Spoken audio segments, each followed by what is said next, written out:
Goeiemôre, welkom by die erediens in Janiemand Park.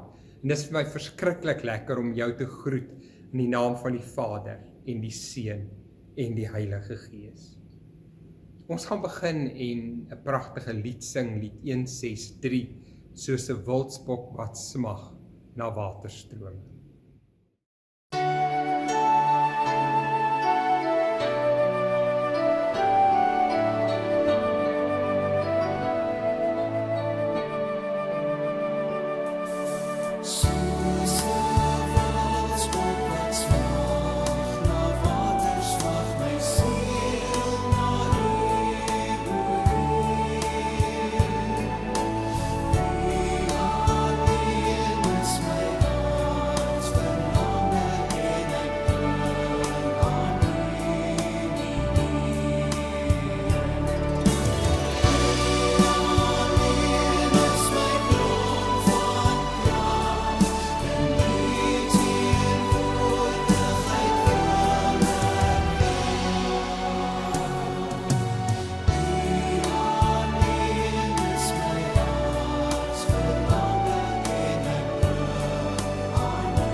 Trouwe Vader wat in die hemel is, Here, dit is ons elkeen se versigtiging om nader en steeds nader by U te wees.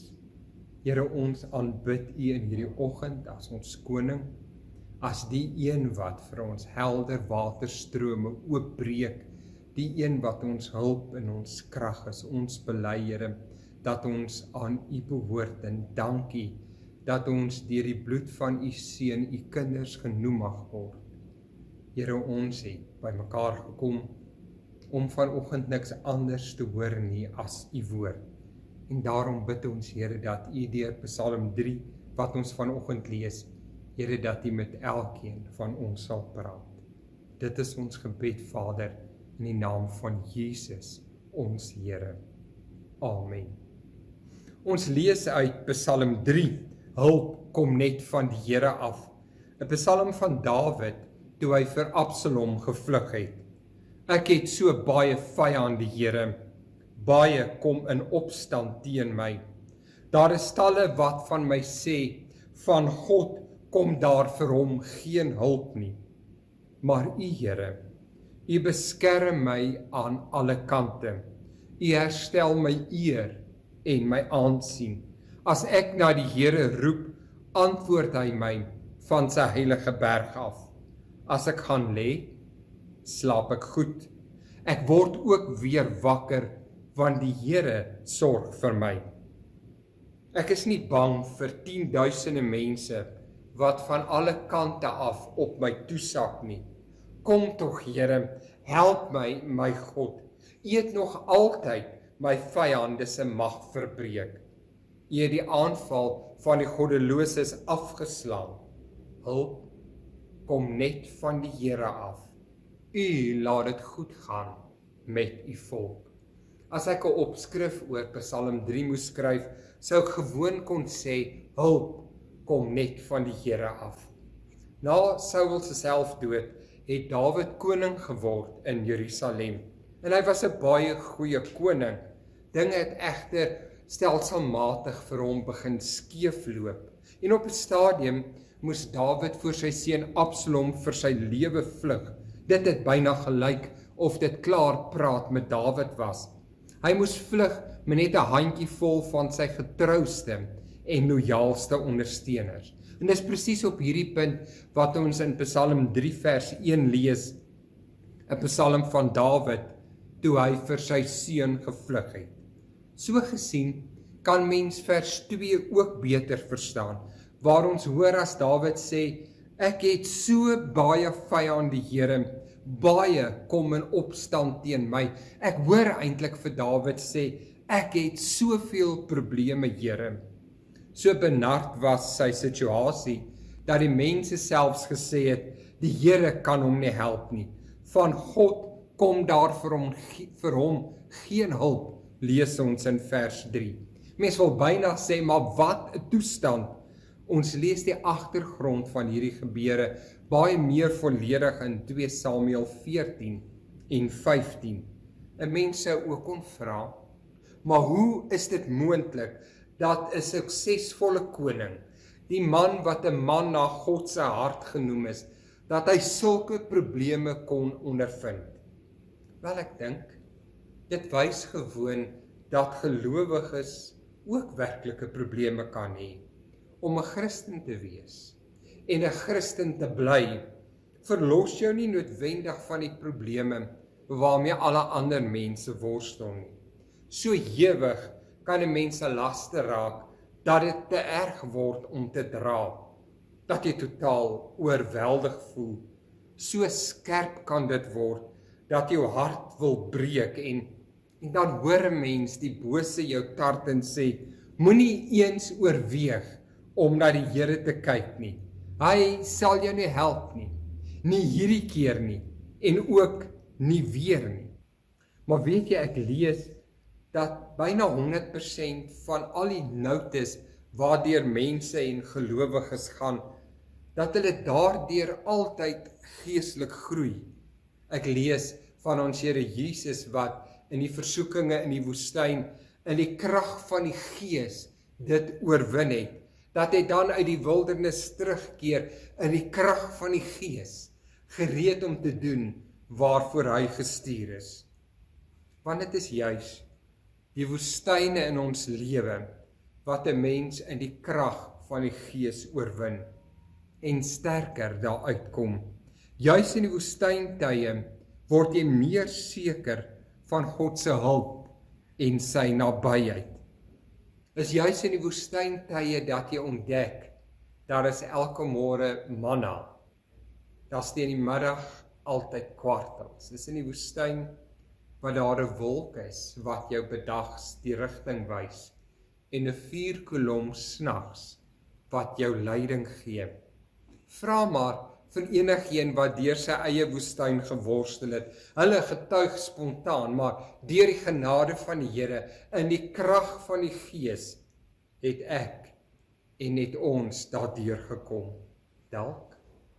Dalk is die huidige coronaviruskrisis met sy talle verliese op soveel verskillende vlakke, dat 'n mens beleef, maar hierdie is nou my woestyn, waarin ek toegevou is, en op uiteenlopende probleme en onsekerhede volg vir soveel mense in hierdie huidige tyd. Dinge soos die voortgesette inperking met al sy ongerief, die werklikheid van 'n gedeeltelike salaris of die moontlikheid van geen salaris nie. Die blote oorweging, dit kan my dalk my werk nou kos of die skok, maar ek het my werk verloor. Dalk verlang jy ook na jou kinders en jou kleinkinders, na jou mense. Dit is die eerste plek waar ons vir Dawid sien, toegevou met sy probleme. Vir elkeen wat so uitsigloos en so vasgevang voel, gee Psalm 3 eintlik goeie nuus. Vir hulle hou Psalm 3 die toekoms duidelik vir hulle voor. En daai toekoms sê, volhard in gebed. Want wanneer die nood op sy hoogste is die uitkoms daar, het my ouma altyd gesê. Want uit die bloute kom daar 'n wending in die Psalm, en hierdie wending word ingelei met die 2 woordjies in vers 4, maar u. Dawid, hy laat sy oë wegdraai van sy omstandighede. Hy kyk en hy sien die Here wat hom van alle kante beskerm. Hy sien die Here wat weer sy eer en sy aansien herstel. Letterlik sê vers 4, die Here is my skild wat my van alle kante toevou en my beskerm. Hy is die een wat my kop weer oplig. Hy is die een wat my weer ander in die oë laat kyk. Hy is die een wat my aansien teruggee. Dit is mos wat woestyne aan 'n mens doen. Dit verneder jou. Dit stroop jou van jou trots en jou sekerheid. Woestyne laat 'n mens se kop hang in verleentheid en in vernedering en in moedeloosheid. Maar dit is in sulke tye wat Psalm 3 sê, die Here jou toemaak, jou beskerm, jou kop oplig, jou aansien herstel, jou omstandighede verander. Die een wat antwoord as jy roep, want hy is Immanuel, ook in die moeilikste omstandighede. Dink maar net wat het op Golgotha gebeur. In daardie ontstellende oomblikke trek die Vader 'n swart gordyn van die duisternis om sy seun, toe dit juis die helderste van die dag was, 12 uur. Waarom? Om te keer dat die wêreld sy seun verlate sien. Om te keer dat die wêreld sy seun sien waar sy kop op sy bors hang. Want hy is die God wat toemaak. Wat sy mense toemaak wanneer hulle ly. Hy is die een wat antwoord wanneer hulle roep. Teenoor verse 2 en 3 wat as 'n klag beskryf kan word, sou 'n mens vers 4 tot 7 as uitsprake van vertroue kon bestempel, want teenoor die hulle wat alles doen, hulle die vyand wat spot en intimideer, maak hy wat God is, maak hy sterk. Herstel hy weer 'n mens se waardigheid. En die belangrike punt wat ons hier moet raak sien, is die rol wat gebed speel. Die draaipunt by vers 4, die groot maar, kom toe Dawid na die Here toe draai. Toe Dawid na die Here toe draai, ontdek hy 'n baie persoonlike God, wat werklik gebede antwoord. Die agtergrond van Psalm 3 skets Dawid se posisie as uiters benard. Absalom is op pad met 'n groot weermag. Mense sou kon sê, maar daar was geen hoop vir Dawid nie. So baie naby aan Dawid het van hom al weggespat.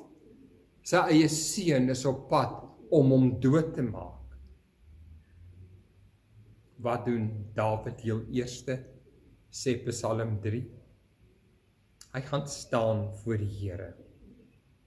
Die eerste ding wat hy doen, as die moeilikheid om hom toevou, hy maak sy hart vir die Here oop.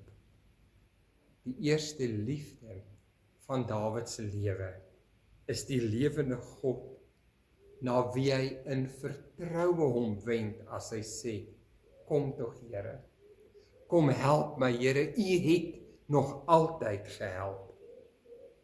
Dawid se eerste reaksie is, reik uit na die Here, al kan hy geen kop of stert verstaan, waarom dinge gebeur het soos dit gebeur het nie, en waarom sy eie seun teen hom gedraai het nie. Al verstaan hy min, draai hy na die Here toe. Sy enigste uitweg is die Here. In die Hebreëus staan daar so letterlik dat Dawid beleef dat die Here se beskerming reg rondom hom is. Hy sien homself as dit ware omring met die lewende God. Niks kan by hierdie skild verbykom nie. Die Here bied vir hom omvattende beskerming. Dawid het vrymoedigheid in gebed.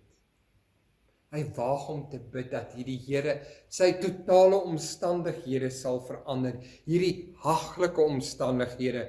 Al is die oormag 10.000, vra Dawid, Here, help my tog, en omdat U nog altyd gehelp het, vers 7, is ek ook nie bang nie. Die Hebreëse konstruksie toon dat Dawid aanhoudend en dringend en volhardend gesmeek het. En hy verkry sekerheid van die dinge wat hy nog nie kon sien, juis toe hy bid nie. Want soos wat 'n mens bid, en vir altyd daaraan spandeer, groei daar insigte en sekerhede wat jy andersins nooit van bewus sou geword het nie. In gebed gaan dinge vir jou oop wat jy anders nooit sou gesien het nie. Want Psalm 3 sê, daar gebeur wonderlike dinge in gebed. Kyk na die aangrypende woorde van vers 8. U het die aanval afgeslaan. Met sy oë kon Dawid nog niks van die oorwinning sien nie, maar met sy selfde oë wat hy in gebed leer het om mee te kyk, sien hy dat die oorwinning behaal is. Al is die wraakgierige Absalom met sy bloeddorstige leer van opgekookte soldate met hulle veglus op Dawid se hakke, sê Dawid, ek sien die oorwinning asof dit reeds gebeur het. Voordat dit plaasvind, dank hy al die Here vir die uitkoms wat die Here gebring het. U het die aanval afgeslaan, want hulp kom net van die Here af. Dit is bykans onmoontlik om hierdie aspek van gebed te verduidelik. Want in gebed hoor jy wat jy andersins nie sou hoor nie. Jy hoor hoe die Gees vir jou laat sê, Abba, my Vader. Begin dinge sien en verstaan soos die Here dit sien. In en deur gebed sien 'n mens dinge wat jy andersins nooit sou kon sien nie. In gebed word jou oë oopgemaak om die onsienlike te sien. Dawid sien die Here se beskerming. Hy sien die oorwinning. In Psalm 3 word Dawid in 2 uiteenlopende posisies geteken. In die eerste plek toegevou in sy probleme. In die tweede plek sien ons in Psalm 3 hoe Dawid volhard in gebed. Maar daar's ook 'n derde posisie waarin ons vir Dawid sien, en dit is met innerlike vrede.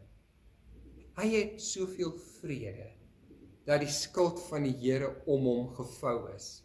Hy het soveel sekerheid dat die oorwinning behaal is, dat ons lees in vers 6, dat hy 'n bietjie kon gaan lê. Hy sê, as ek gaan slaap, slaap ek goed, en ek staan ook weer op, want die Here sorg vir my. Dis mos ongewoon. Woestyntye en probleme laat jou nie slaap nie. Dit hou jou wakker. Jy sit nagte penorent. Jy slaap nie. Dawid met vrede in sy hart gaan lê hy. En hy slaap rustig. Omdat Dawid gesien het. Omdat Dawid gehoor het. Maar die uitkoms is die Here se. Daarom het Dawid vrede in sy gemoed. Soveel so, dat hy rustig slaap en opstaan met nuwe krag. Reg binne in die stryd. Is Dawid nie beangs nie, maar sê hy, ek slaap goed, Dawid. Sien as dit ware die uitkoms al raak. Dit laat my nogal dink aan Filippense 4 vers 6. Moet oor niks besorg wees nie. Maak alles julle begeertes deur gebed en smeking en met danksegging aan God bekend. En die vrede wat God gee, die vrede wat alle verstand te bowe gaan, sal oor jou hart en jou gedagtes wag hou. Amen. Troue Vader, Here, ons land en ons ganse wêreld beleef dat ons in probleme toegevou is. Soveel so dat ons die uiteinde van ons huidige omstandighede net onsself nie kan indink nie. Dankie vir die waarhede van Psalm 3. Hulp kom net van die Here af. Die Here het nog altyd gehelp. Daarom is ek nie bang nie en gaan slaap ek rustig.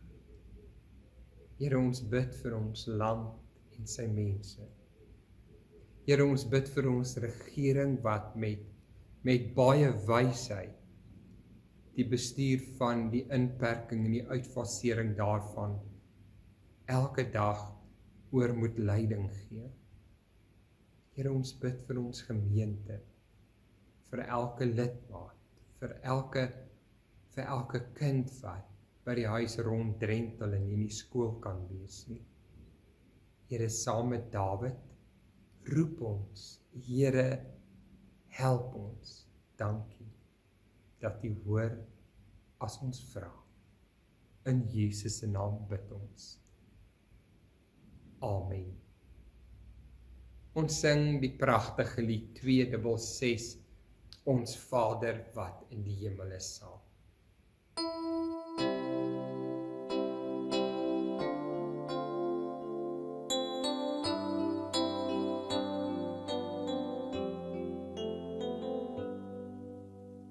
Ons Vader wat woon in die hemel, geheilig sy U naam, laat U reik kom, U wil geskied, soos in die hemel, soek op die aarde. Gee ons vandag ons dagse brood en vergeef ons al ons skulde, net soos ons vergewe die wat in ons